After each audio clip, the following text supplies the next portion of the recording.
ಈ ರಸ್ತೆ ಬಂದು ಹರೋಳಿಯಿಂದ ಜಿಗಣಿ ಟುವರ್ಡ್ಸ್ ಆನೇಕಲ್ ಹೋಗೋ ಮುಖ್ಯ ರಸ್ತೆ ಇದು. ಈ ರಸ್ತೆಗೆ ಇರುವಂಥ ಜಾಗ ಇದು. ರೋಡ್ ಅಪ್ರೋಚ್ ಬಂದ್ಬಿಟ್ಟು ಸುಮಾರು ನಿಮಗೆ ಒಂದು 60 ಅಡಿಯಿಂದ 70 ಅಡಿ ರೋಡ್ ಅಪ್ರೋಚ್ ಬರುತ್ತೆ. ಇದೇ ಜಾಗ 27 ಗುಂಟೆ ಜಾಗ ಇದೆ ನೋಡಿ. ಇದೇ ಜಾಗ Haroli to Anekal and Jigani main ರೋಡ್ಗೆ ಸಿಗುವಂಥ ಜಾಗ ಇದೇ ಜಾಗ.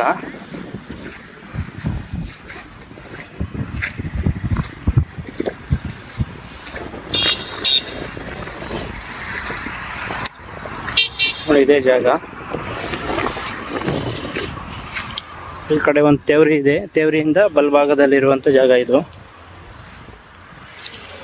ಇದರಿಂದ ಕಾಣಿಸ್ತಿದೆಯಲ್ಲ ಆ ತೆಂಗಿನ ಮರ ಇದೆಯಲ್ಲ, ತೆಂಗಿನ ಮರದವರೆಗೂ ಇರುವಂಥ ಜಾಗ. ಟೋಟಲ್ 27 ಗುಂಟೆ ಜನರಲ್ ಪ್ರಾಪರ್ಟಿ. ಒಂದು ಗುಂಟೆ ರೇಟ್ ಬಂದು 13.5 ಲಕ್ಷ ಕೋಟ್ ಮಾಡ್ತಾಯಿದ್ರೆ ವಿತ್ ಸ್ಟ್ರೈಟ್ಲಿ ನೆಗೋಷಿಯಬಲ್ ಆಗುತ್ತೆ.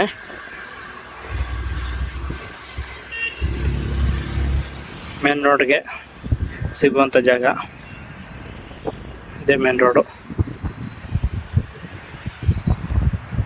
ಭಾಳ ವಾಸ್ತುಗಿದೆ, ದೇವಮೂಲ ಬೆಳ್ಕೊಂಡಿದೆ, ವಾಸ್ತುಗಿರುವಂಥ ಜಾಗ.